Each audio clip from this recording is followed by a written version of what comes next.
The National Transportation Safety Board is now heading up the investigation into a deadly plane crash near Marineland. That plane was leaving Ormond Beach and headed to St. Simon's Island and back on a training flight. 2 people were believed to be dead. Witnesses say they heard whistling and saw the plane flying low to the ground. With more insight on this crash, local attorney Randy Reep is joining us now. He's also a former Air Force pilot and has been flying for more than 25 years. Randy, thanks for coming on. I want to talk with what the NTSB is starting with. Where do they go from here? Where do they start now? Because now their investigation begins. That's right. Once it's been determined that there are survivors or there are no survivors, now you're trying to protect the scene, much like you would a crime scene or anything you're going to investigate, to try to backwards determine what caused this accident.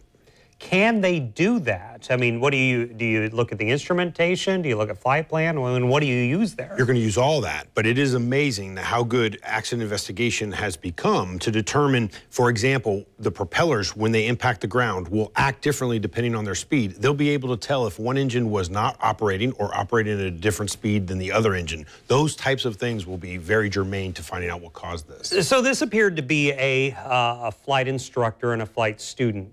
Are these normal planes they're flying in? Are there differences if it's kind of a training flight? This is a twin-engine airplane. We call it in the industry a light twin. And what the reality is, that airplane pretty much only function based on its weight and performance is to teach a student pilot, or commercial pilot in this case, how to operate the machine in unusual environments with one engine malfunctioning. I think you'll find many of these accidents, the root cause of them are the engine is purposefully reduced in its power to teach people how to operate on one engine. It's a challenging feat, frankly. And that could feasibly play a role here if they, or I mean, that's something they would look at, I guess might be a better question. Not only is it something to look at, but I think when you look at the number of these accidents over the many decades that we've been doing this, a vast majority of them, particularly that end up in this kind of accident situation, that is the root cause oftentimes.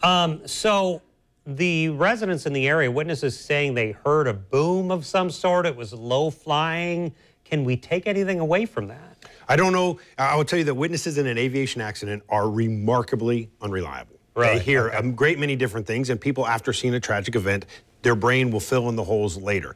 But it also doesn't surprise me, because as I just shared with you, it would not surprise me a bit if we were to learn that one of those engines purposefully was at idle power, and the aircraft was only being manipulated on the single engine to teach the student pilot, theoretically, how to operate the airplane in that condition. So it's apples and oranges, but my dad taught traffic safety for many years, 30 years, and he would always take the wheel if a student's losing control. Is it different on a plane? Can they take control of the flight? Or it's not different at all, actually. It's identical. There's 2 controls in the airplane. It's built for that very purpose in many, many ways. The problem with aviation is you're working in 3 dimensions, and if you count acceleration, 4 dimensions almost. Yeah, okay. So the reaction time of the instructor when an airplane gets into a condition that suddenly becomes unrecoverable, that margin of error, comparing it to your dad's situation, can be quite a bit more narrow. Very interesting. Thank you, Randy Reep. Definitely something we're going to be continuing to watch as the weeks go by.